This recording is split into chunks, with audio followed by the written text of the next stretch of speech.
सबसे पहले इंट्रोडक्शन है बेटा,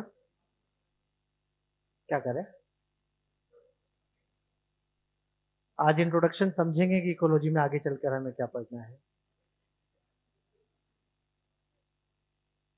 वैसे तो याद ही है आप लोगों को, चलिए कोई बात नहीं, पर ध्यान से समझते हुए चलिए। कोई भी ऑर्गेनिज्म बेटा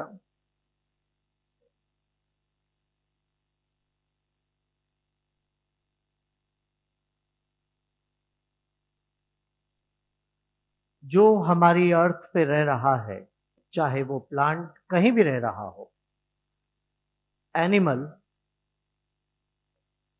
या फिर माइक्रोब, ये जहां कहीं भी रहता है वहां रहकर अपने एनवायरनमेंट के साथ कुछ ना कुछ इंटरेक्शन जरूर करता है। ऑर्गेनिज्म और एनवायरनमेंट के बीच होने वाले इन्हीं इंटरेक्शन की स्टडी को आप इकोलॉजी के नाम से पुकारते हैं। ऑर्गेनिज्म प्लांट भी हो सकता है, एनिमल भी हो सकता है, माइक्रोब भी हो सकता है। वो जहां कहीं भी रह रहा है अपने एनवायरनमेंट के साथ कुछ ना कुछ इंटरेक्शन जरूर करेगा, और इंटरेक्शन में वो करता क्या है, बस उसी की स्टडी को आप इकोलॉजी कहते हैं। अब आप कहेंगे कि ठीक है सर, ऑर्गेनिज्म और एनवायरनमेंट आपस में इंटरेक्शन करते हैं, लेकिन इंटरेक्शन में एक्चुअली होता क्या है जिसको कि हम स्टडी करेंगे? अगर ये बात आती है तो आपको पहले एनवायरनमेंट का मतलब समझ में आना जरूरी है। जब आप एनवायरनमेंट समझेंगे तो होने वाले इंटरेक्शन भी समझ जाएंगे। तो सबसे पहले मैंने आपसे पूछा कि बेटा एनवायरनमेंट किसको कहते हैं, तो आपका सीधा आंसर होगा कि जो हमारी सराउंडिंग है वो हमारा एनवायरनमेंट है। और सराउंडिंग में हमारे आसपास लिविंग नॉन लिविंग दोनों है। अगर लिविंग है तो आज हम इन लिविंग को यहाँ पर बायोटिक कह के रिप्रेजेंट करेंगे, और नॉन लिविंग को बेटा ए बायोटिक कह के रिप्रेजेंट करेंगे। इसका मतलब हमारे पास जो भी बायोटिक और ए बायोटिक हमारी सराउंडिंग में है, वो दोनों मिलकर क्या बना रहे हैं? एनवायरमेंट। बेटा बायोटिक मतलब कि लिविंग है, और लिविंग जो हमारी सराउंडिंग में है वो लिविंग तो यहाँ पर प्लांट, एनिमल और माइक्रोब है।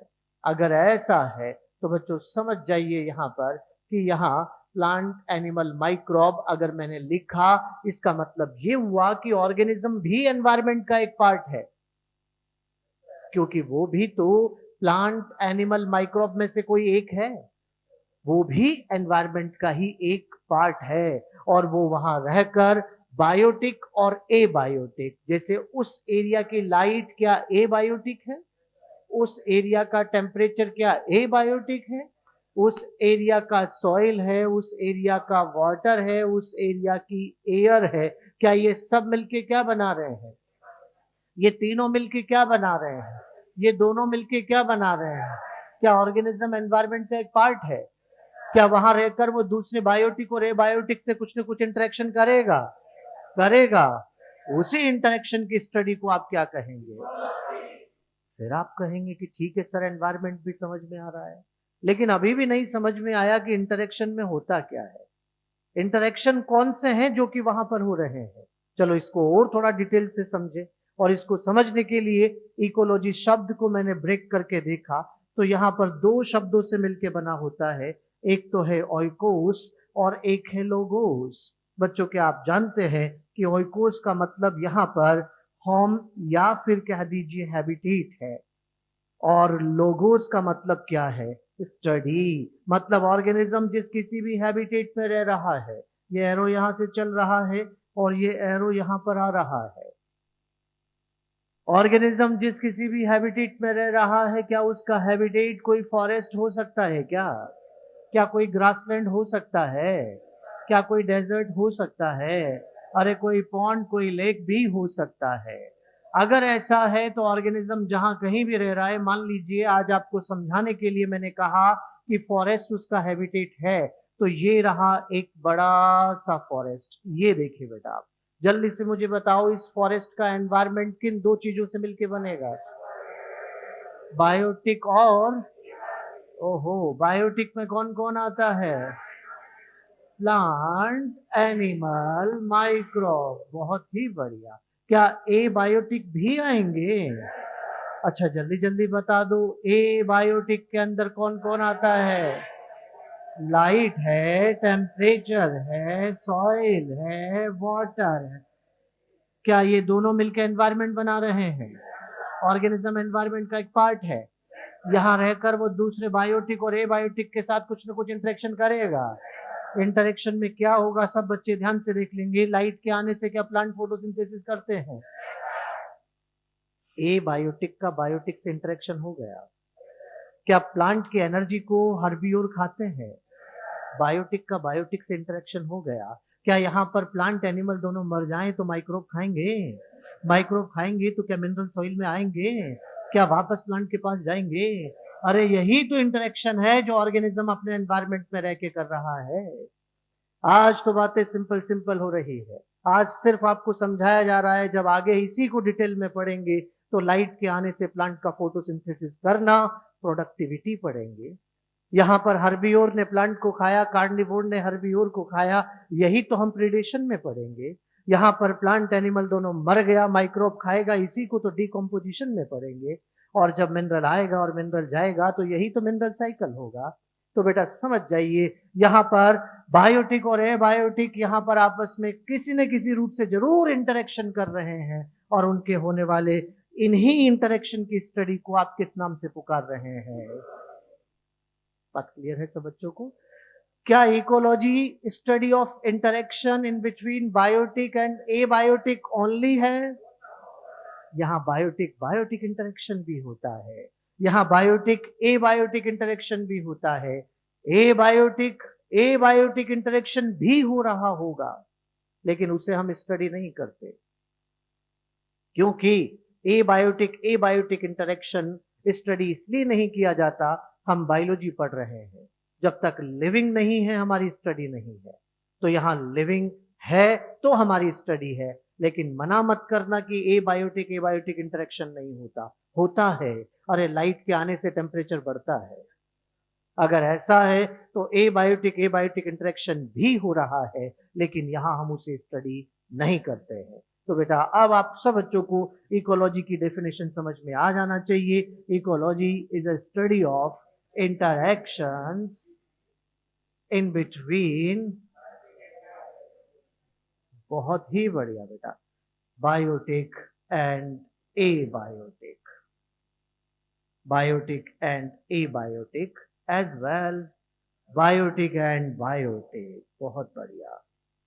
तो ये यहाँ पर आपको इकोलॉजी, ये है हमारी इकोलॉजी। और आज तो आप सीधा कह दो बेटा कि हमारी अर्थ पे एक भी ऑर्गेनिज्म ऐसा नहीं है, जो हमारी अर्थ पे एक भी ऑर्गेनिज्म ऐसा नहीं है जो अपने एनवायरमेंट से आइसोलेट होकर रह जाए। हो ही नहीं सकता। एनवायरमेंट से अलग होकर कोई रह ही नहीं सकता। अगर आपके बीच में से कोई एक बालक या बालिका बाहर कैंटीन एरिया में जाए और कहे कि मैं अकेला या अकेली हूं, मैं किसी से इंटरेक्ट नहीं कर रही, उसका ये कहना गलत है। बिल्कुल बेटा, वो उस एरिया की ऑक्सीजन तो कंज्यूम कर ही रहा है। इसका मतलब एनवायरमेंट से आइसोलेट होकर तो कोई भी नहीं रह सकता। एनवायरमेंट के साथ इंटरेक्शन तो करना ही पड़ेगा। और अगर एनवायरमेंट और ऑर्गेनिज्म इतना क्लोजली आपस में जुड़े हुए हैं तो उनकी स्टडी बनती है। और उनकी स्टडी कहाँ करेंगे हम? इकोलॉजी। सही है। आज सबसे पहले आते ही मैंने बोर्ड पे लिखा ऑर्गेनिज्म।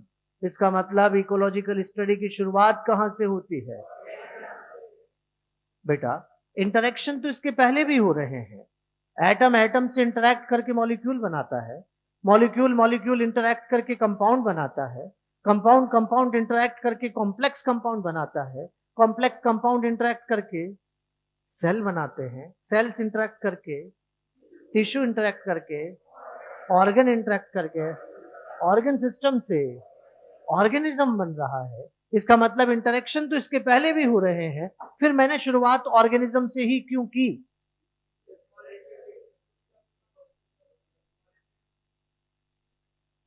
बहुत बढ़िया, मैं समझ गया बेटा। ऑर्गेनिज्म वो सबसे छोटी लिविंग यूनिट है जो एनवायरनमेंट में होने वाले चेंज के अगेंस्ट रेस्पॉन्ड कर रहा है। अगर और सीधे शब्दों में कहूं तो कॉन्शियस है। जो कॉन्शियस है, वो सबसे छोटी लिविंग यूनिट जो अपने एनवायरनमेंट में होने वाले चेंज के अगेंस्ट रेस्पॉन्ड करेगा, वो कौन है बेटा? ऑर्गेन।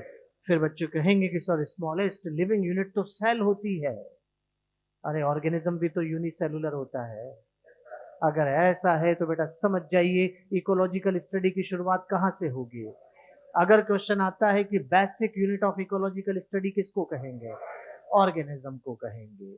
और जब एक जैसे ऑर्गेनिज्म एक पर्टिकुलर एरिया में आके आपस में इंटरेक्ट करते हैं तो पॉपुलेशन बनाते हैं, सिमिलर ग्रुप ऑफ इंडिविजुअल्स। और जब डिफरेंट इंडिविजुअल आते हैं तो कम्युनिटी बनती है।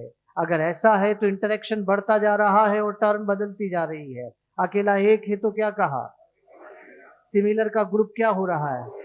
डिफरेंट पॉपुलेशन, कम्युनिटी, एक ऑर्डर क्रिएट हो रहा है। और इस ऑर्डर को आप इकोलॉजिकल ऑर्डर के नाम से पुकारते हैं। इस ऑर्डर की शुरुआत कहां से होगी? ऑर्गेनिज्म। क्या इंटरेक्शन इसके पहले भी हो रहे हैं? लेकिन हम वहां से शुरुआत नहीं करते, क्योंकि हम तो वहां से शुरुआत करेंगे जो कि एनवायरमेंट में होने वाले चेंज के अगेंस्ट रेस्पॉन्ड करने वाली सबसे छोटी लिविंग यूनिट कौन मानी जाएगी? ऑर्गेनिज्म। तो बेटा यहां से हम शुरुआत करेंगे और ये ऑर्डर कहां खत्म होगा अभी हम समझेंगे। लेकिन कुछ बातें जो आपके डायरेक्ट याद करने की है, और वो है फादर ऑफ इकोलॉजी, रीटर। अभी विदेशी फादर है, हाँ बहुत बढ़िया। यहाँ पर इंडियन फादर ऑफ इकोलॉजी, बहुत ही बढ़िया। ये तो याद हो ही गया हमेशा के लिए, बहुत बढ़िया। तो यहाँ पर आर डी मिश्रा, ये अभी आपको क्वेश्चन भी मिला है। और term ecology given by Hückel. चलिए बेटा, तो ये यहाँ पर इंट्रोडक्टरी पार्ट यहाँ पर हुआ। लेकिन अब हम इकोलॉजिकल ऑर्डर को समझने वाले हैं कि इकोलॉजिकल ऑर्डर कहते किसको है। क्या आप इसे नोट कर रहे हैं? तो तुरंत बेटा,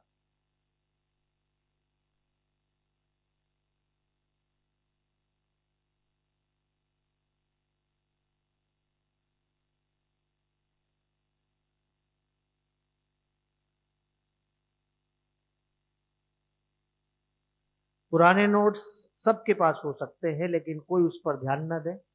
नई शुरुआत करनी है, पूरा वैसे ही पढ़ना है जैसे हम क्लास में अच्छे से पढ़ते हैं, क्योंकि वक्त का कोई भरोसा नहीं।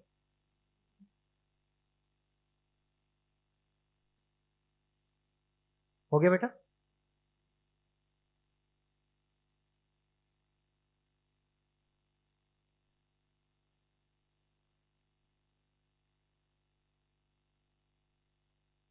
अब हम इकोलॉजिकल ऑर्डर को वन बाय वन समझेंगे बेटा, कि इकोलॉजिकल ऑर्डर में शुरुआत ऑर्गेनिज्म से करके हम कहां तक इस ऑर्डर को ले जा रहे हैं।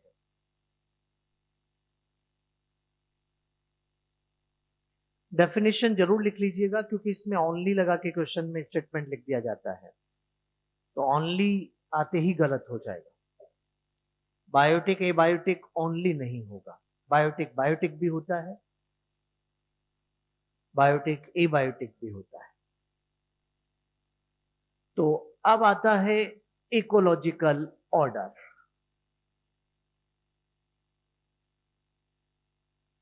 इसे आप इकोलॉजिकल हायरार्की के नाम से भी पुकारते हैं।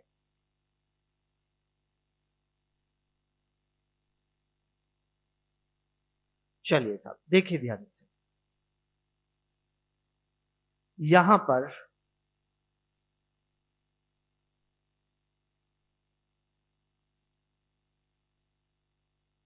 Ecological hierarchy. सबसे पहले ये मैं दो बोर्ड पे इसको कंप्लीट करूंगा, मतलब 3 टर्म यहां आएगी, 3 टर्म नेक्स्ट पेज पे आएगी मेरे पास, लेकिन आपके पास एक ही पेज पे कंटिन्यू हो जाएगा अगर आप अपनी नोटबुक को लैंडस्केप करके लिखेंगे। सबसे पहले शुरुआत की हमने ऑर्गेनिज्म से, और ऑर्गेनिज्म एक, मान लीजिए ए एक ऑर्गेनिज्म है, जिसको अभी अभी आपने कहा कि ये basic unit of ecological study है। Basic unit of ecological study है। इसको बेटा आप यहां स्मॉलेस्ट लिविंग यूनिट भी कह सकते हैं। और इसी को बेटा आप यहाँ smallest unit of ecological order भी कहते हैं।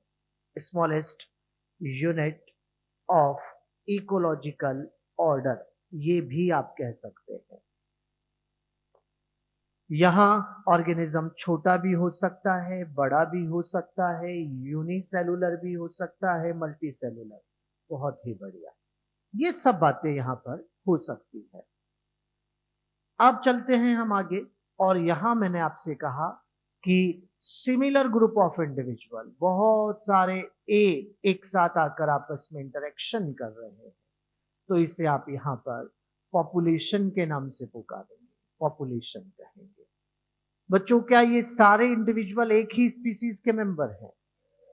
लेकिन हमने इसको स्पीसीज ना कह के पॉपुलेशन कह के पुकारा है, क्योंकि स्पीसीज कहने से एरिया डिफाइन नहीं होता।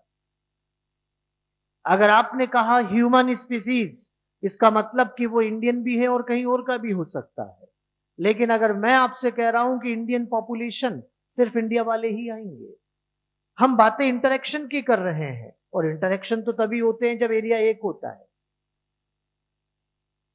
एरिया एक होना जरूरी है, क्योंकि एनसीईआरटी भी लिख रही है interacting organisms should live closely together. एक साथ होना जरूरी है। क्लोजली टुगेदर का मीनिंग एक साथ फिजिकल अटैचमेंट में हो जरूरी नहीं है, एरिया एक होना चाहिए। अरे प्रीडेटर और प्रे एक ही एरिया में रह रहे हैं, पैरासाइट और होस्ट एक ही एरिया में रह रहे हैं, दो कॉम्पिटिटर्स एक ही एरिया में रह रहे हैं, तभी तो कंपटीशन हो रहा है। अगर ऐसा है तो जब एक एरिया में एक साथ रहेंगे तो उसे वहां पॉपुलेशन के नाम से पुकारेंगे। और बेटा यहां आपको ये कह देना है कि group of similar individual, group of similar individual live in a particular area, एक एरिया में एक साथ रह रहे हैं, live in a particular area, एक एरिया में एक साथ। अब आगे चलते हैं। यहां पर मान लीजिए कोई ए भी रह रहा है, लेकिन साथ में बी भी रह रहा है, सी भी रह रहा है, डी भी रह रहा है। अगर ऐसा है तो ये ग्रुप ऑफ डिफरेंट स्पीसीज या डिफरेंट पॉपुलेशन बन रही है, तो इसे किस नाम से पुकारा है? कम्युनिटी। जल्दी बताइए, क्या डिफरेंट पॉपुलेशन का होना कम्युनिटी है, या आपस में इंटरेक्शन भी होना चाहिए? इंटरेक्शन भी होना चाहिए। इंटरेक्शन के बिना न तो पॉपुलेशन बनेगी, ना कम्युनिटी बनेगी। हाँ, यहाँ एक ही स्पीसीज के मेंबर इंटरेक्ट करेंगे, और यहाँ डिफरेंट स्पीसीज के मेंबर आपस में इंटरेक्ट करेंगे। और जब अलग अलग स्पीसीज के मेंबर आपस में इंटरेक्ट करेंगे तो उसी को आप कम्युनिटी के नाम से पुकारेंगे। बच्चों, एक और बात बताओ, क्या कम्युनिटी फॉर्मेशन के लिए प्लांट, एनिमल, माइक्रोब तीनों का साथ होना जरूरी है? कोई जरूरी नहीं है। प्लांट की डिफरेंट स्पीसीज भी कम्युनिटी बना लेती है, जिसे आप प्लांट कम्युनिटी कह देते हैं। एनिमल की डिफरेंट स्पीसीज भी कम्युनिटी बनाती है, जिसको आप एनिमल कम्युनिटी कहते हैं। और माइक्रोब की डिफरेंट स्पीसीज भी कम्युनिटी बनाएगी, जिसको माइक्रोबियल कम्युनिटी कहेंगे। इसका मतलब आपको कम्युनिटी बनाने के लिए डिफरेंट स्पीसीज का होना जरूरी है, ना कि हमेशा प्लांट, एनिमल, माइक्रोब ही होगा। ये ध्यान रखो।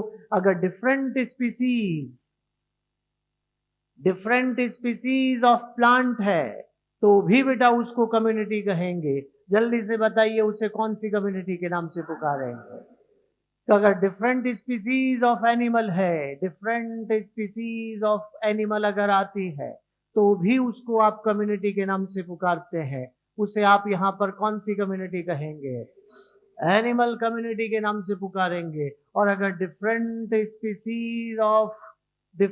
स्पीसीज ऑफ माइक्रोब अगर है तो भी कम्युनिटी है, उसको आप यहाँ माइक्रोबियल कम्युनिटी के नाम से पुकारते हैं, माइक्रोबियल कम्युनिटी के नाम से पुकारते हैं। और अगर तीनों एक साथ, बहुत अच्छी बात, तो फिर उसको आप यहाँ पर बायोटिक कम्युनिटी के नाम से पुकारते हैं, बायोटिक कम्युनिटी कहते हैं। लेकिन एक बात सब बच्चों को क्लियर हो जाना चाहिए कि अगर आपको एग्जाम में लिखा आता है कि एक कम्युनिटी है, आपके लिए प्लांट, एनिमल, माइक्रोब तीनों है, आप तो तीनों को ही लेके चलेंगे, क्योंकि जब तक कुछ एक्स्ट्रा लिख के ना आ जाए, आपके लिए तो सब कुछ अच्छा अच्छा ही है। आप कहें कम्युनिटी, प्लांट एनिमल माइक्रोब तीनों है। अगर एग्जामिनर को कुछ और पूछना है तो मेंशन करके देगा, वो लिख के देगा कि हम इसकी पूछ रहे हैं, तो फिर उसका जवाब देंगे।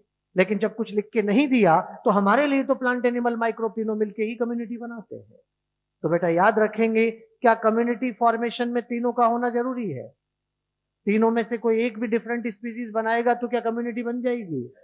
लेकिन अगर मैं आपसे कहूं कि एक बायोटिक कम्युनिटी है, तो आपके लिए तीनों है। जब तक कुछ एक्स्ट्रा लिख के ना आ जाए, आप तीनों को ही मानते हैं। ठीक, तो अभी तक 3 स्टेप हुई है। लेकिन बच्चों यहां पर आप देख पा रहे हैं कि मैंने ऑर्गेनिज्म लिखा, मैंने पॉपुलेशन लिखा, मैंने कम्युनिटी लिखा, लेकिन तीनों स्टेप के अंदर सिर्फ बायोटिक ही आया है, ए बायोटिक अभी नहीं आया। और जब पहली बार इस ऑर्डर में ए बायोटिक आएगा तो यहां पर याद रखेंगे, बायोटिक और ए बायोटिक जब पहली बार यहां पर आ रहा है तो किसी भी पर्टिकुलर एरिया के बायोटिक और ए बायोटिक आपस में इंटरेक्शन करके क्या बनाते हैं? इकोसिस्टम बना रहे हैं। यहाँ पर किसी भी पर्टिकुलर एरिया के बायोटिक और ए बायोटिक आपस में इंटरेक्शन करके इकोसिस्टम बनाते हैं, ये ध्यान रखेंगे आप। इकोसिस्टम फॉर्मेशन के लिए बायोटिक ए बायोटिक होना चाहिए। सारे बायोटिक, प्लांट एनिमल माइक्रोब, सारे abiotic, light temperature soil water air होना जरूरी नहीं है। एक बायोटिक एक ए बायोटिक आपस में इंटरेक्शन करेगा तब भी क्या बनेगा?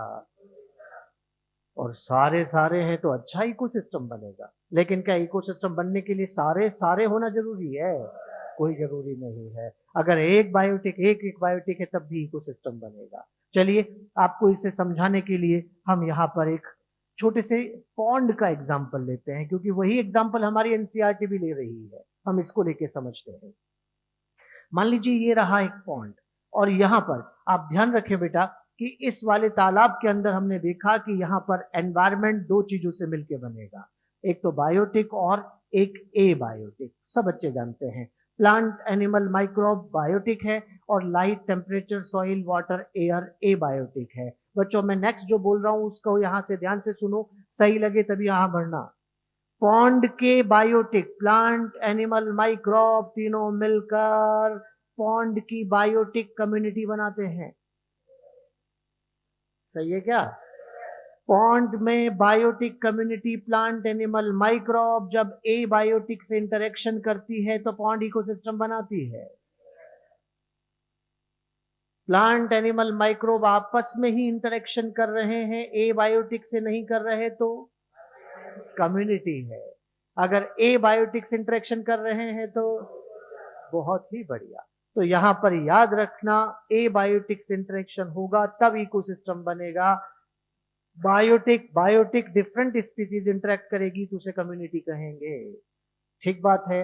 अब चलिए इस पॉन्ड से थोड़ा सा बाहर अगर आपने आके देखा तो मान लीजिए यहाँ ग्रास उग रही है, हो सकता है। अगर आपने इस तरफ आके देखा तो हो सकता है कि एक छोटा फॉरेस्ट भी यहाँ पर हो, ये भी हो सकता है, कोई दिक्कत वाली बात नहीं है। यहां पर आप ध्यान से देखेंगे आप कि यहां पर आकर मैंने आपसे पूछा कि बायोटिक कौन है तो आपने कहा प्लांट एनिमल माइक्रोब। मैंने यहां भी आके पूछा बायोटिक कौन है तो प्लांट एनिमल माइक्रोब। यहां का ए बायोटिक कौन है तो लाइट है, टेम्परेचर है, सॉइल है, वाटर है, एयर है। वही सब बेटा आपने यहां भी मुझे बता दिया कि यहां भी वही सब बातें हैं ए बायोटिक में। लेकिन बेटा आप ध्यान से बोर्ड पे देखना, मैंने यहां लिखा प्लांट, मैंने यहां भी लिखा प्लांट, मैंने यहां भी लिखा प्लांट। क्या तीनों जगह का प्लांट एक जैसा होगा? नहीं। प्लांट लिख देने से एक नहीं होता। यहां पर ट्री, यहां पर फाइटोप्लैंक्टन, यहां पर ग्रास। इसका मतलब तीनों जगह प्लांट तो है लेकिन टाइप अलग अलग है। और अगर प्लांट का टाइप बदल रहा है तो कंफर्म है एनिमल भी बदलेगा, क्योंकि एनिमल तो वैसा आता है जैसा प्लांट होता है। अगर ग्रास उगेगी तो उसको खाने वाले एनिमल आएंगे, ट्री रहेगा तो उस पे रहने वाले एनिमल आएंगे। अगर ऐसा है तो एनिमल का आना किस पे निर्भर करता है? लेकिन बेटा यहाँ पर पानी ज्यादा भरा है, पॉन्ड है, पानी ज्यादा भरा है तो फाइटोप्लैंक्टन रह रहा है। अगर इस तालाब का पानी सूख जाए तो क्या फाइटोप्लैंक्टन रहेगा?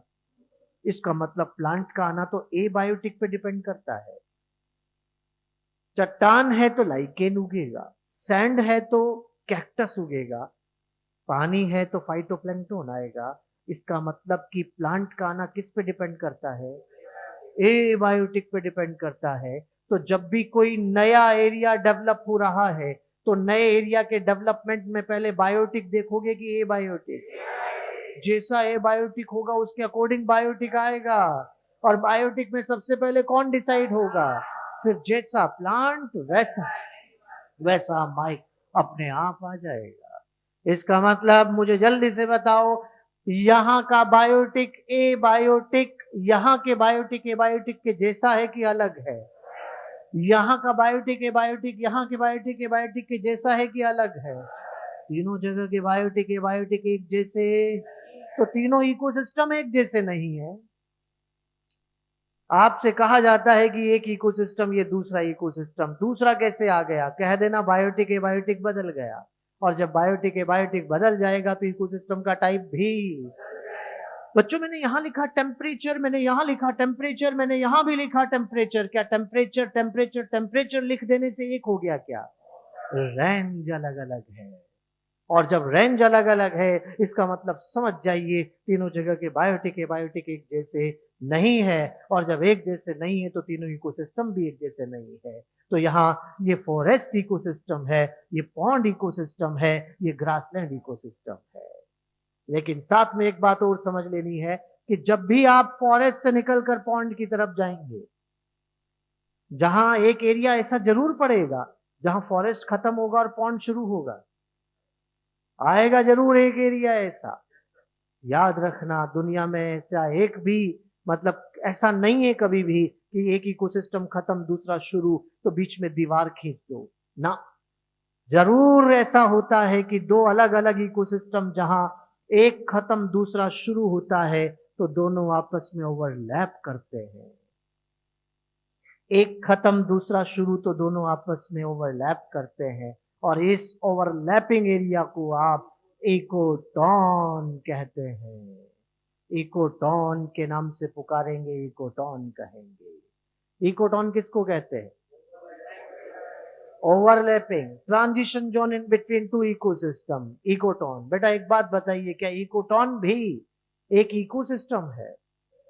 जहां जहां बायोटिक ए बायोटिक इंटरेक्शन वहां वहां इकोसिस्टम है। तो जहां भी बायोटिक ए बायोटिक इंटरेक्शन हो रहा है वो इकोसिस्टम बन रहा है। लेकिन याद रखिएगा ये ऐसा इकोसिस्टम है जहां इधर वाले भी रह रहे हैं, इधर वाले भी रह रहे हैं, इसलिए इसको एक नया नाम क्या दे दिया है? बस। लेकिन इकोटॉन भी एक इकोसिस्टम है। इकोसिस्टम हर उस जगह पे है जहां बायोटिक है बायोटिक है। चाहे आपकी पानी की बोतल हो, उसमें पानी है, एबायोटिक, बैक्टीरिया भी है तो बायोटिक, और दोनों इंटरेक्ट कर रहे हैं तो आपस में क्या बन रहा है? इकोसिस्टम है। आपकी क्लासरूम एक इकोसिस्टम है क्योंकि आप हैं तो बायोटिक। यहाँ की हवा सांस खींची छोड़ी इंटरेक्शन हो गया, मतलब क्या बना? इकोसिस्टम। बहुत ही बढ़िया। चलिए नेक्स्ट यहां पर आगे बढ़ते हैं। और ये याद ध्यान रखना इकोसिस्टम छोटा भी हो सकता है। छोटा पानी की बूंद भी एक इकोसिस्टम बन रहा है। और इकोसिस्टम बहुत बड़ा भी हो सकता है। और जब इकोसिस्टम बहुत बड़ा हो जाता है तो उसे क्या कहते हैं? बायोम। अच्छा सब बच्चे मुझे आंसर कर दीजिए, बायोम सिंगल लार्ज इकोसिस्टम है या फिर ग्रुप ऑफ डिफरेंट इकोसिस्टम है? Single large, group of different नहीं, सिंगल लार्ज इकोसिस्टम है बायोम। याद रखना अगर यहां फॉरेस्ट एक इकोसिस्टम है तो ट्रॉपिकल रेन फॉरेस्ट बायोम है। अगर यहाँ पॉन्ड एक इकोसिस्टम है तो ओशियन जितना बड़ा बायोम है। यहाँ पर बेटा याद रखें बड़े बड़े डेजर्ट्स भी क्या हैं? बायोम है। लेकिन बायोम जब इकोसिस्टम बहुत बड़ा हो गया है तो माइनर वेरिएशन बीच में आ सकते हैं। बीच में माइनर वेरिएशन हो सकते हैं। जैसे सिंपल एग्जांपल, बड़े ओशियन में बीच में आइलैंड हो सकते हैं। क्या आइलैंड ओशियन है? माइनर वेरिएशन है। बड़े फॉरेस्ट में बीच में तालाब हो सकता है। क्या तालाब फॉरेस्ट है? माइनर वेरिएशन है। अगर ऐसा है तो जब एरिया बड़ा हो जाएगा तो माइनर चेंज हो सकते हैं लेकिन मेजर एक जैसा रहेगा। और जहां जहां तक भी मेजर एक जैसा है वहां वहां तक इकोसिस्टम एक है। और बड़ा इकोसिस्टम है तो उसे क्या कहेंगे? अब हम ऐसी जगह पे आ गए हैं जहां पर सारे बायोम, सारे इकोसिस्टम, सारे सारे हैं बेटा। कंप्लीट अर्थ, कंप्लीट अर्थ यहां पर आ गई है। और अगर ऐसा है तो उसे आप क्या कहते हैं?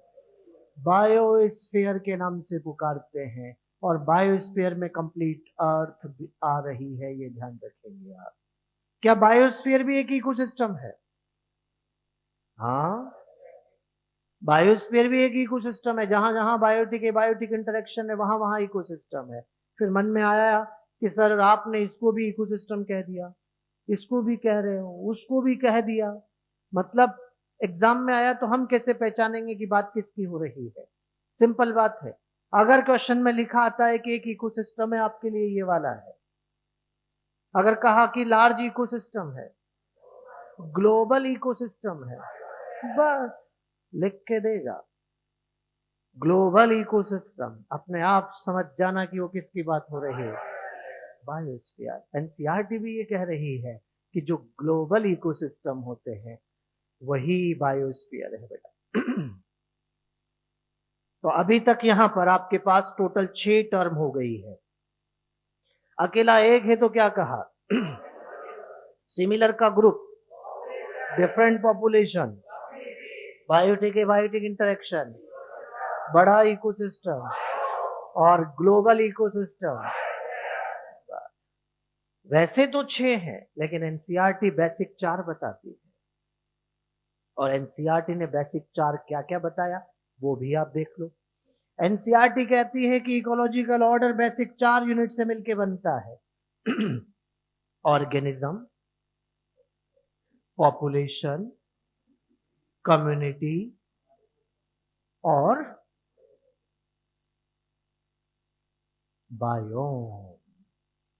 इकोसिस्टम क्यों नहीं लिया? बायोस्फीयर क्यों नहीं लिया? सिंपल सी बात है। क्या बायोम एक इकोसिस्टम है? सारे बायोम मिलके बायोस्फीयर बनाते हैं, बस। तो इसलिए बायोम को इंक्लूड किया है। तो बेटा जल्दी बताओ, बेसिक 4 कौन कौन से आंसर करो? ऑर्गेनिज्म, बायोम, ये बेसिक 4 यहां पर होंगे जो कि यहां, लेकिन वैसे टोटल 6 हैं। लेकिन अगर आपको कहा जाए बेसिकली कंसर्न विद, तो आप 4 आंसर करेंगे। और 4 अगर आते हैं तो ये 4 नाम आपके सामने है। लेकिन अब यहीं पर आप याद रखेंगे एक और टर्म आती है जिसको कि आगे चलकर बायोडाइवर्सिटी में हम यूज करेंगे, लेकिन अभी पढ़ना अभी है। और मैं उसे अब यहां अलग से लिख रहा हूं, और वो है लैंडस्केप। जैसे ही मैंने लैंडस्केप लिखा, मन में क्वेश्चन आ गया, उसी ऑर्डर में क्यों नहीं लिखा, अलग से क्यों लिख दिया? लैंडस्केप होता क्या है अभी समझेंगे। लेकिन उसके पहले मुझे जल्दी बताओ, जब मैं ऑर्गेनिज्म से बायोस्फीयर पे पहुंचा तो साइज कम हुई कि ज्यादा? कॉम्प्लेक्सिटी कम हुई कि ज्यादा? कॉम्प्लेक्सिटी का मतलब वैरायटी है बेटा। वैरायटी बढ़ती बढ़ती बढ़ती जा रही है। बायोस्फीयर में सबसे ज्यादा वैरायटी देखने को मिल रही है, क्योंकि कंप्लीट अर्थ आ रही है। तो साइज भी बढ़ रही है और कॉम्प्लेक्सिटी भी बढ़ रही है। सब बच्चों को अच्छे से क्लियर है? तुरंत फिर आगे बढ़ते हैं। अभी लैंडस्केप को समझेंगे हम, तुरंत नोट कर लो बेटा। हायरार्की में HIE आएगा ना भाई, कि HEI आता है? HIE आता है यार, कंफ्यूज कर रहे हैं आप।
एक बार नीट में इस तरह से क्वेश्चन आ चुका है कि an association of group of different species live in a particular area having functional interaction क्या कहलाते हैं? तो बायोटिक कम्युनिटी है बेटा। An association of group of different species live in a particular area having functional interaction, तो वो biotic community है।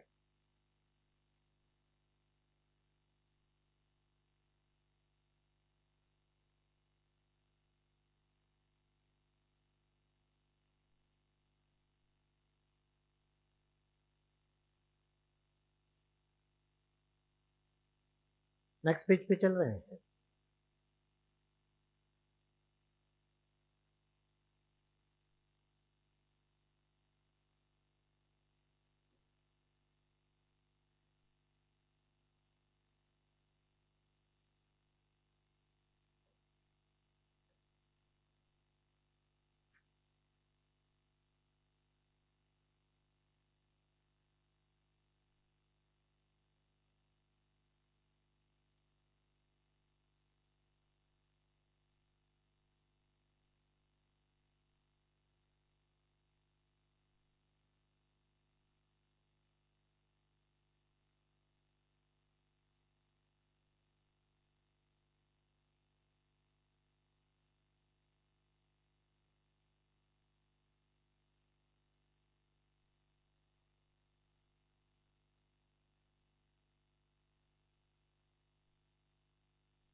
Bio से मतलब लिविंग है और स्फीयर का मतलब प्लीज, जहां जहां भी लिविंग रह रहा है, अर्थ पे जहां भी लिविंग रह रहा है उसको मिलाकर बायोस्फीयर बन रहा है।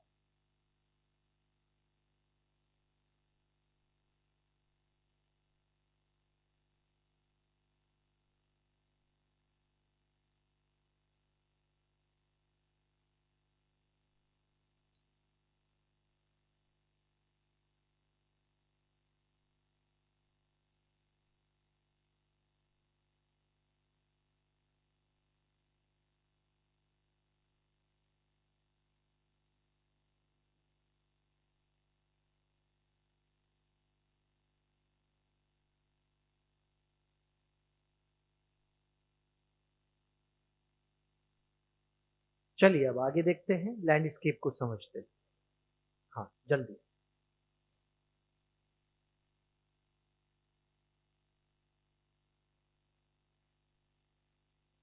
ओवरलैपिंग या ट्रांजिशन जोन। अगर किसी बच्चे को डाउट है, थोड़ा भी कंफ्यूजन है, तो इकोटॉन की डेफिनेशन लिख लेंगे अलग से। ट्रांजिशन या overlapping zone in between two ecosystem. Transition slash करके overlapping zone in between two ecosystems.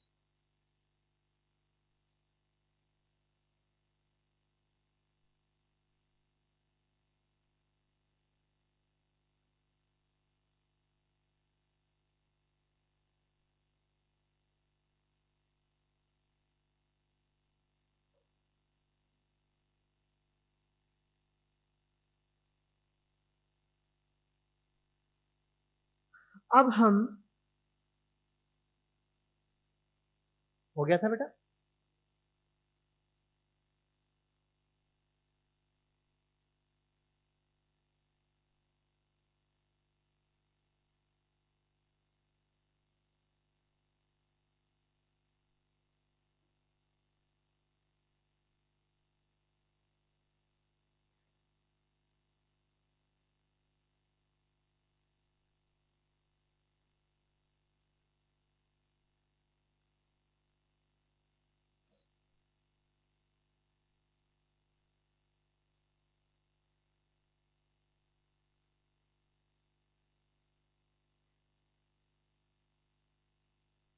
चलिए,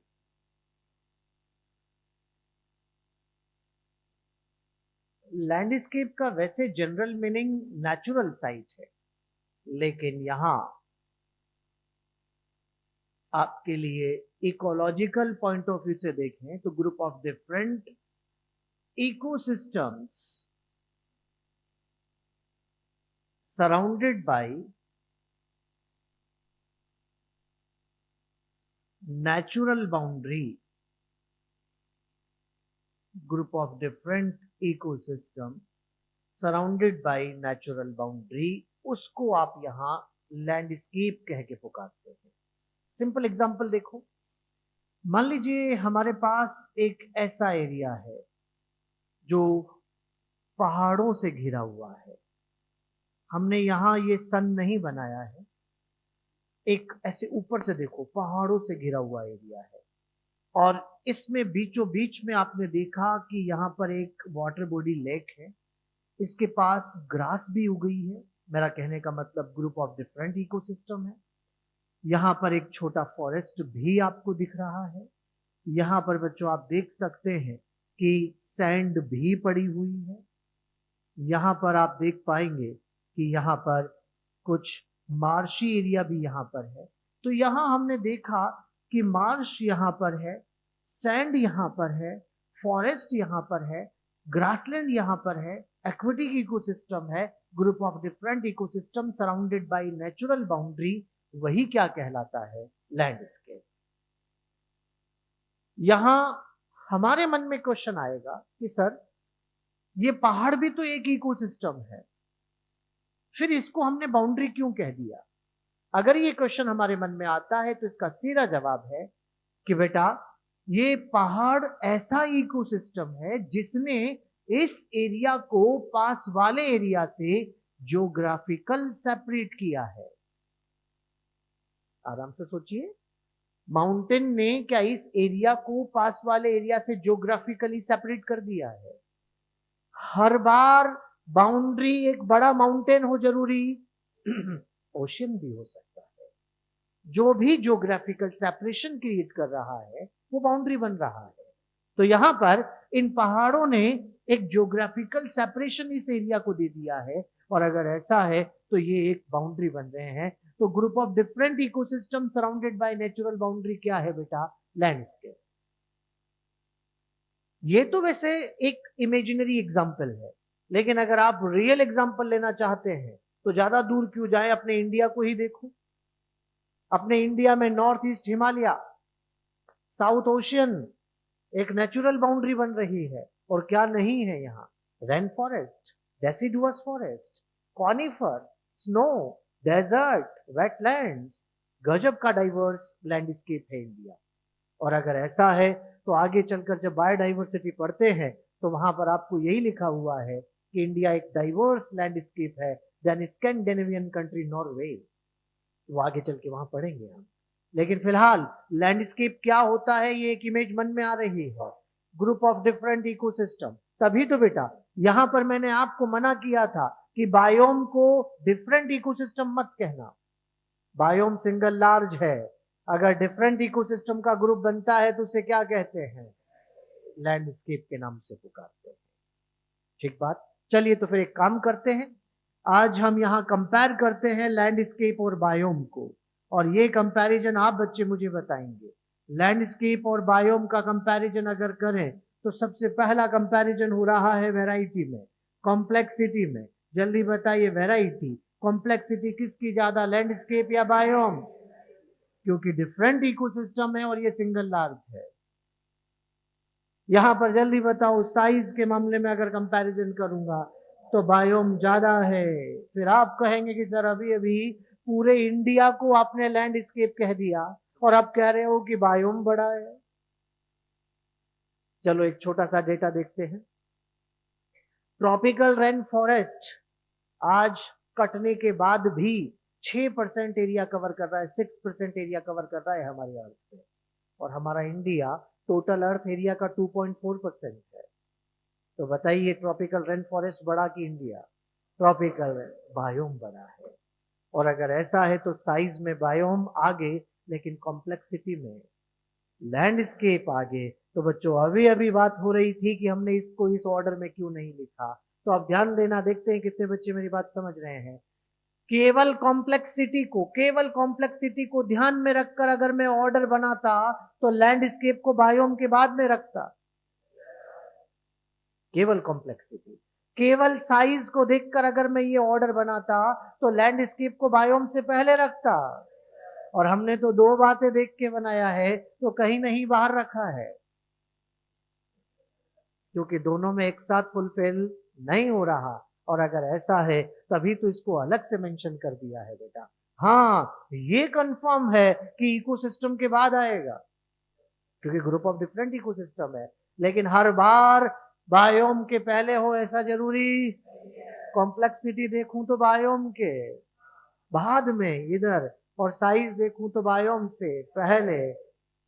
इसलिए बेटा इस कंफ्यूजन को रखते हुए इसको मतलब मन में ही ना आने दे, ऐसा है तो हमने इसको अलग से ही मेंशन कर दिया और यहाँ पर लैंडस्केप लिखा। लेकिन लैंडस्केप क्या है ये मन में क्लियर हो जाना चाहिए। किसको कहते हैं? Group of different ecosystem surrounded by natural boundary, वही क्या कहलाता है? लैंडस्केप। क्या ecosystem is a unit of landscape? हाँ, डिफरेंट इकोसिस्टम मिलके क्या बनाते हैं? तो एक इकोसिस्टम एक यूनिटी तो हुआ। Ecosystem is a unit of landscape, ऐसा कहने से कोई दिक्कत नहीं है। Ecosystem is a unit of landscape.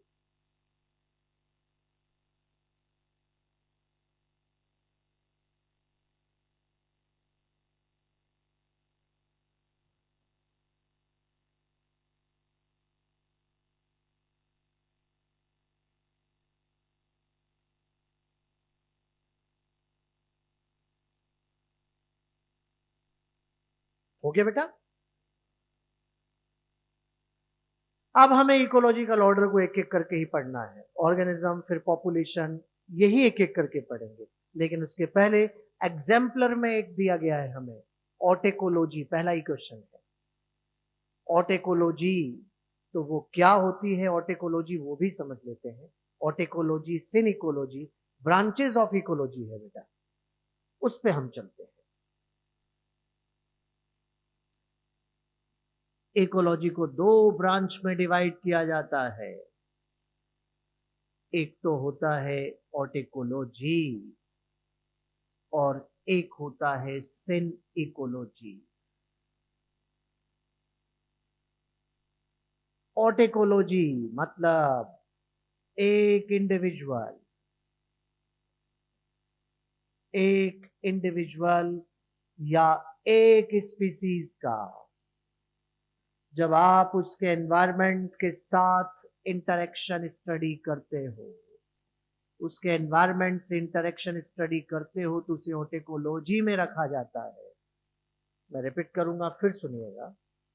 एक इंडिविजुअल या एक स्पीसीज का एनवायरनमेंट से इंटरेक्शन स्टडी हो रहा है, तो किस ब्रांच में होगा? ऑटेकोलॉजी में।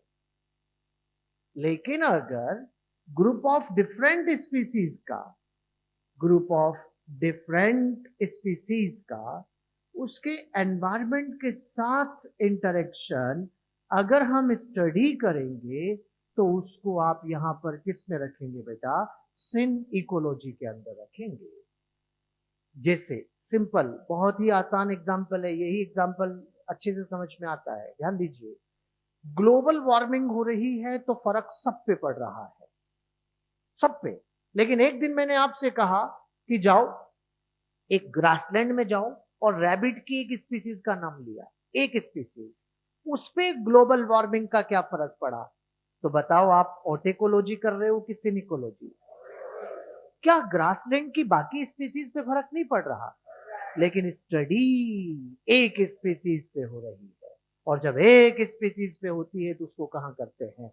ये फर्क तो सब पे पड़ा, लेकिन हमारी स्टडी का क्राइटेरिया एक स्पीसीज है, तो हम उसको ऑटेकोलॉजी कहेंगे बेटा। और यहाँ जब एक स्पीसीज है तो वो यहाँ इस नाम से भी पुकारा जा सकता है। कभी आता है स्पीसीज इकोलॉजी, मतलब समझना किसकी बात हो रही है। अगर कभी आता है पॉपुलेशन इकोलॉजी, तो भी वो ऑटेकोलॉजी है बेटा। पॉपुलेशन इकोलॉजी मतलब कि ओट इकोलॉजी। अगर कभी आता है इकोलॉजी ऑफ इंडिविजुअल तो उसको भी आप यहाँ ओट इकोलॉजी ही मान के चलेंगे, ये ध्यान रखेंगे। और यहाँ ग्रुप ऑफ डिफरेंट स्पीसीज है, इसका मतलब इसको आप कम्युनिटी इकोलॉजी के नाम से पुकारेंगे। इसको कम्युनिटी इकोलॉजी कहा जाता है, ये ध्यान रखना बेटा। और अब यहाँ एग्जाम्पल साथ के साथ हम मेंशन कर लेते हैं। वही सिंपल आसान एग्जाम्पल है कि इफेक्ट ऑफ ग्लोबल वार्मिंग, क्योंकि आराम से हमें बात समझ में आती है इससे। Effect of global warming on living organism. अगर मैंने लिविंग ऑर्गेनिज्म लिख दिया, इसका मतलब एक से ज्यादा स्पीसीज आ रही है, तो ये तो हो गया सिन इकोलॉजी। और अगर मैं कहता कि effect of global warming on human, तो फिर ये सिंगल स्पीसीज है। तुरंत नोट कर लो बेटा साथ के साथ, effect of global warming on human, तो फिर ये सिंगल स्पीसीज यहां पर हो जाती है।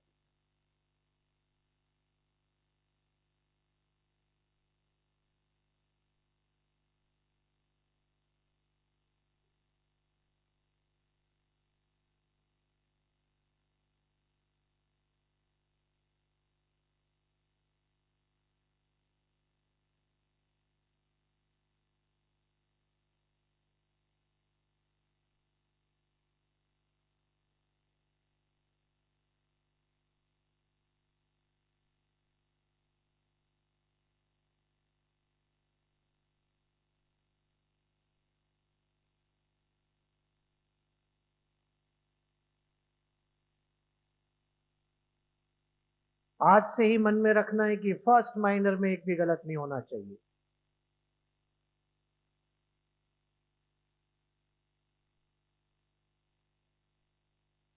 जो क्लास में पढ़ा दिया वही माइनर में आएगा।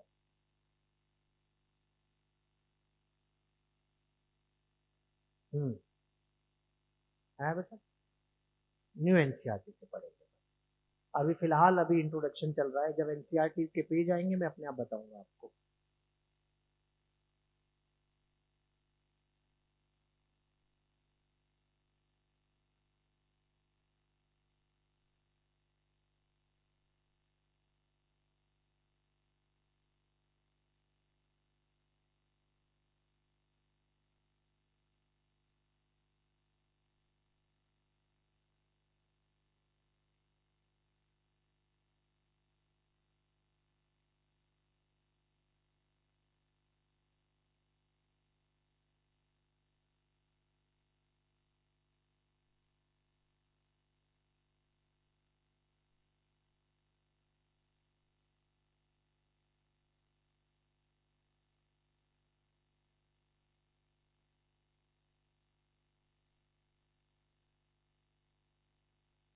ऑर्गेनिज्म के बारे में जितना आपको बताया है ध्यान उतना ही रखना है बस। लेकिन अब पॉपुलेशन के बारे में थोड़ा और आगे हम पढ़ेंगे।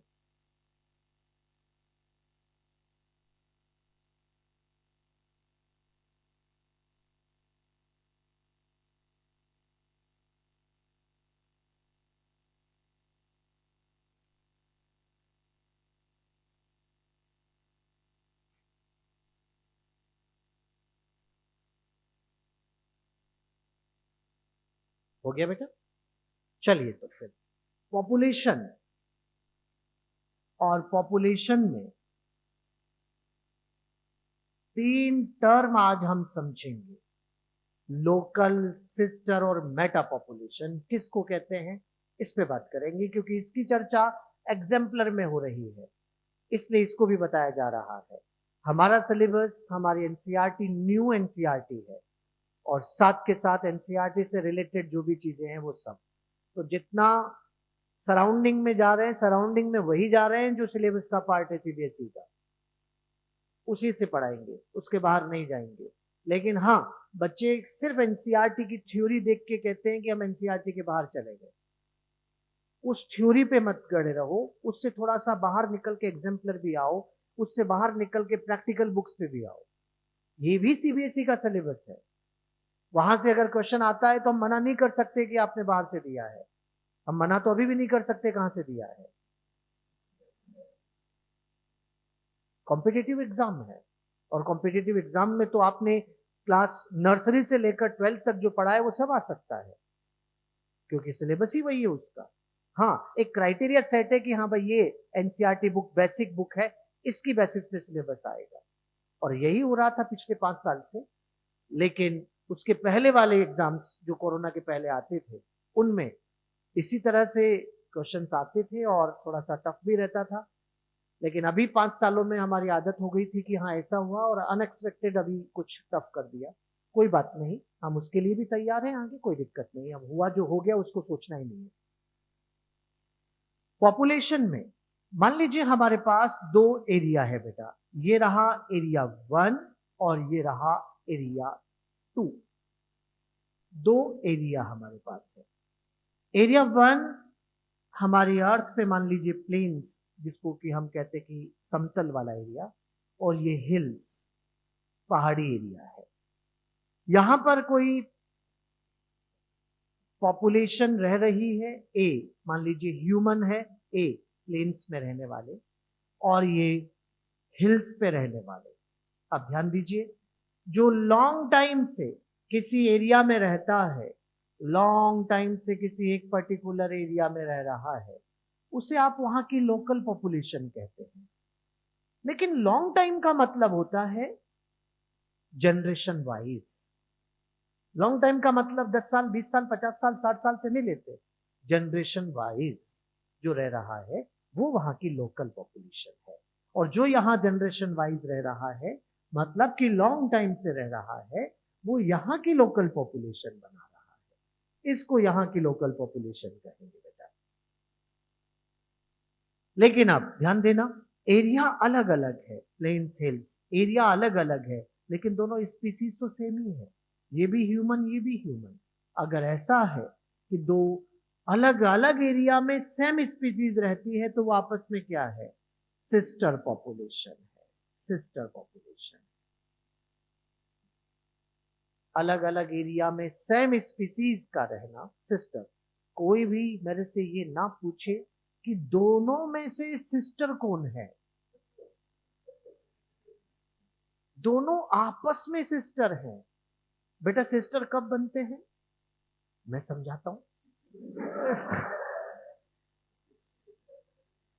जब 2 अलग अलग एरिया में सेम स्पीसीज के मेंबर रहते हैं, तो आपस में क्या कहलाते हैं? सिस्टर पॉपुलेशन कहलाते हैं। सही है। जैसे कोटा के ह्यूमन, जयपुर वाले ह्यूमन एक ही स्पीसीज है, तो कोटा वाले सारे, जयपुर वाले सारे आपस में क्या है? सिस्टर पॉपुलेशन है। ऐसे सिस्टर बन गए। लेकिन कोटा वाले जयपुर चले जाओ, जयपुर वाले कोटा आ जाओ, अगर ये ऐसे आना जाना होता है तो क्या कहलाते हैं? कोई ये तो नहीं पूछेगा कि दोनों में से मेटा कौन है। दोनों आपस में मेटा है। पता है मेटा कब बनते हैं? जब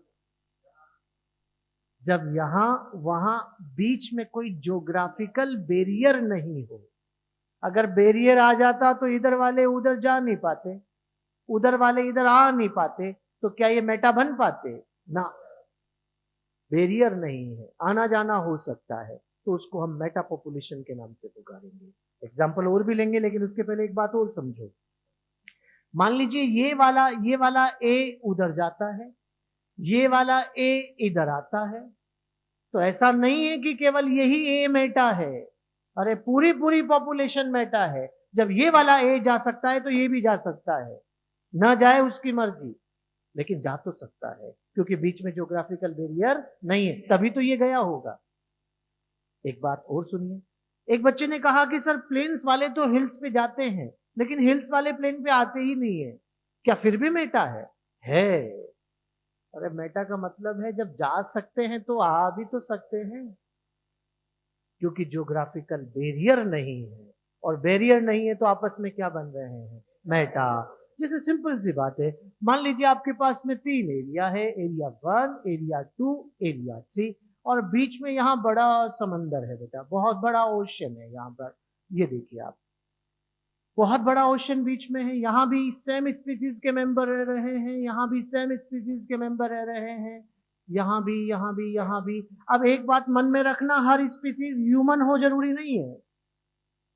ठीक, अब बताइए, जल्दी बताइए। बीच में बड़ा ओशियन है, दो अलग अलग एरिया, सेम स्पीसीज रह रही है, बीच में बहुत बड़ा ज्योग्राफिकल बैरियर है, क्या फिर भी आपस में सिस्टर है? सिस्टर बनने में समंदर क्या करेगा? अगर ऐसा है तो यहाँ पर ये दोनों आपस में क्या बन जाएंगे बेटा? ये भी आपस में क्या है? ये भी आपस में सिस्टर और ये भी आपस में सिस्टर है, कोई दिक्कत ही नहीं है। लेकिन बताओ क्या 1 और 3 मेटा है? हाँ, 1 और 3 बेटा। अगर ऐसा है तो ये आपस में क्या बन रहे हैं? मेटा। लेकिन बताओ क्या 1 और 2 मेटा है? 2 और 3 मेटा है, क्योंकि बीच में बैरियर है। ये न उधर जा सकते न उधर वाले इधर आ सकते, तो हर सिस्टर मेटा हो जरूरी नहीं है। बीच में हाँ, पर हर मेटा सिस्टर होगी ये जरूरी है। बीच में ज्योग्राफिकल बैरियर हो सकता है बेटा। तो ये मत कहना कि बाई प्लेन चला जाएगा, ऐसे चला जाएगा। तभी मैंने पहले ही कह दिया था, हर पॉपुलेशन ह्यूमन हो जरूरी नहीं है। दो रैबिट की पॉपुलेशन भी हो सकती है, दो डियर की पॉपुलेशन भी हो सकती है। अगर ऐसा है तो यहाँ पर ज्योग्राफिकल बैरियर आ गया तो आपस में मेटा नहीं है तुरंत।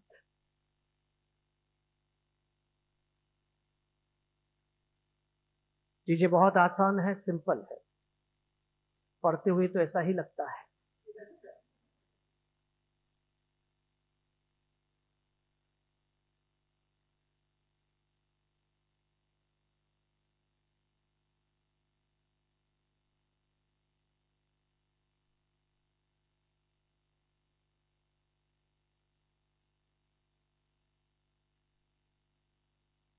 हम्म।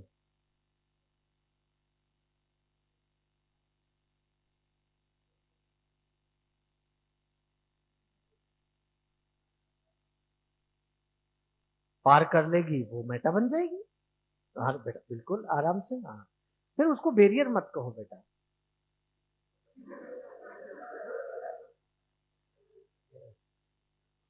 किसी के लिए बैरियर हो सकता है, किसी के लिए नहीं हो सकता।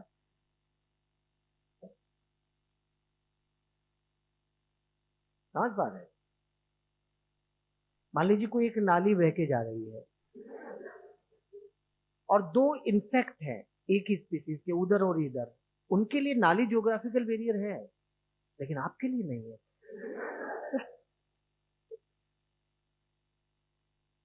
समझ रहे हैं आप? तो स्पीसीज पे डिपेंड करेगा कि स्पीसीज कौन सी है।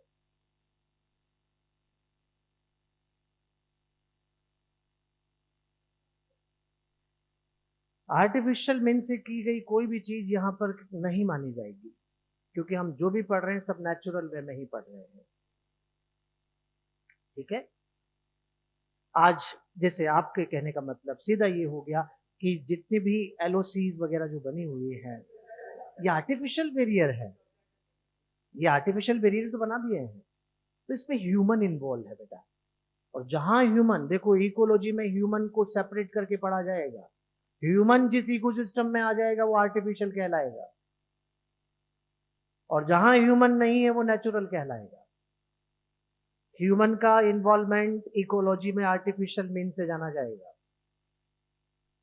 ह्यूमन भी नेचर का ही पार्ट है, लेकिन ह्यूमन को जहां इन्वॉल्वमेंट दिखेगा हम कह देंगे आर्टिफिशियल है।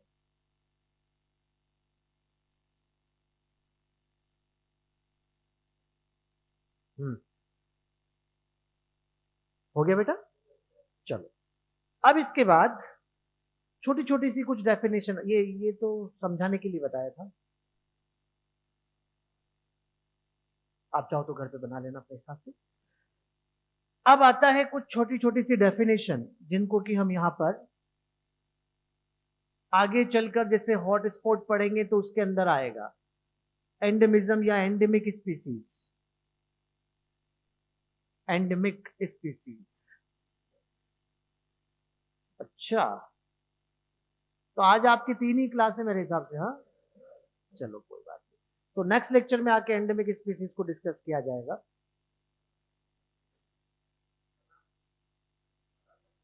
एक पढ़ लें क्या ये वाला? एक पढ़ लेते हैं। अच्छा, एक पढ़ जाओ, कल फिर कोई दिक्कत नहीं है, छोटा सा है तो 5 मिनट का। वैसे 5 मिनट लेट क्लास शुरू हुई थी। एंडेमिक स्पीसीज उसे कहते हैं जो हमारी अर्थ के किसी पर्टिकुलर एरिया में ही रह रही है, जो हमारी अर्थ के पर्टिकुलर जोन में ही रेस्ट्रिक्टेड है, उसे एंडेमिक स्पीसीज के नाम से पुकारते हैं। जैसे kangaroo Australia, kiwi New Zealand, kiwi bird बेटा न्यूजीलैंड, बच्चे खाने वाला समझ जाते हैं। अगर ऐसा है तो ये वो हैं जो किसी पर्टिकुलर एरिया में ही रेस्ट्रिक्टेड है, तो उनको हम किस नाम से पुकारते हैं? एंडेमिक। तो सीधी बात है कि ये ऐसी स्पीसीज है जो found only in a particular area, और जब किसी पर्टिकुलर एरिया में ही रह रहे हैं तो इनका नंबर उन स्पीसीज के कंपैरिजन में जिनका डिस्ट्रीब्यूशन वर्ल्ड वाइड है, इनका नंबर कम होगा, और जब नंबर कम है तो इनका चांस ऑफ एक्सटिंक्शन। अगर ऑस्ट्रेलिया में ऐसा कोई बड़ा क्लाइमेटिक चेंज आ जाए या कोई बड़ी बीमारी फैल जाए जो कंगारू को सबसे ज्यादा इंपैक्ट करे, तो कंगारू अगर वहां से खत्म तो दुनिया से खत्म, क्योंकि होते ही वहां है, तो इनका एक्सटिंक्शन का चांस ज्यादा है। लेकिन अब मन में क्वेश्चन आ रहा है कि आखिर ये स्पीसीज बनी कैसे होंगी? क्या रहा होगा कि एंडेमिक स्पीसीज बनी, एंडेमिज्म आया? एंडेमिज्म का मतलब एंडेमिक स्पीसीज का होना ही होता है। तो आपका सीधा आंसर होगा कि इन स्पीसीज का बनना ड्यू टू कॉन्टिनेंटल सेपरेशन हुआ है। जब कॉन्टिनेंट सेपरेट हो रहे थे तो ये स्पीसीज बनी है। जैसे जैसे जैसे बोर्ड पे देखो, ये एक बार की बात है। ये देखो, जब पहली बार हमारी अर्थ बनी तो मान लीजिए इधर ये बड़ा ओशियन है, इधर की तरफ पानी ही पानी। यहाँ कोई ए रह रहा है, बी रह रहा है, सी रह रहा है, डी रह रहा है। एक बार की बात है, ओशियन का पानी फ्लो करता हुआ इधर निकल के आ गया बेटा, ऐसे। तो ये डी इधर ही अटक गया और ये डी इस एरिया का एंडेमिक बन गया। लेकिन कुछ बच्चे कह देते हैं कि सर ऐसा भी तो हो सकता है कि रिमेनिंग और एरिया में एक्सटिंक्ट हो गए, किसी एक ही एरिया में बच गए। हाँ, हो सकता है, लेकिन बाकी के और एरिया से एक्सटिंक्ट क्यों हो गए? क्योंकि वहां का क्लाइमेट बदल गया। वहां का क्लाइमेट क्यों बदल गया? क्योंकि कॉन्टिनेंट सेपरेट हो गया। अरे अरे, तो घूम फिर के आना यही है आपको। जब कहना ही यही है तो पहली बार में ही आंसर कर दो ना, ड्यू टू कॉन्टिनेंटल सेपरेशन। कुछ बच्चे ये भी कहते हैं कि सर ऐसा भी तो हो सकता है कि इनका एक जगह से दूसरी जगह पे जाने का टेरेस्ट्रियल पाथ ही ना रहा हो।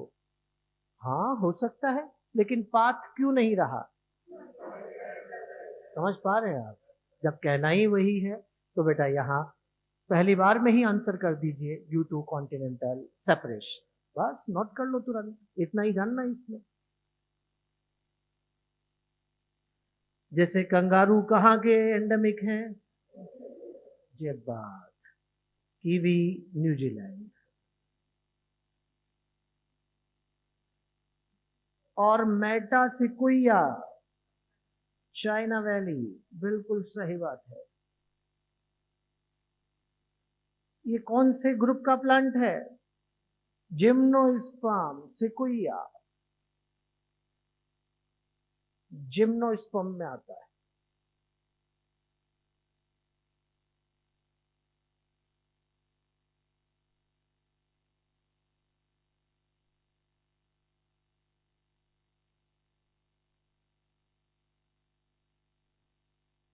तो आज इतना ही ठीक है। इसके बाद कीस्टोन, क्रिटिकल लिंक और पॉपुलेशन को एनसीईआरटी से डिटेल से साथ में ही नेक्स्ट लेक्चर में करते हैं। चलिए बेटा, थैंक यू।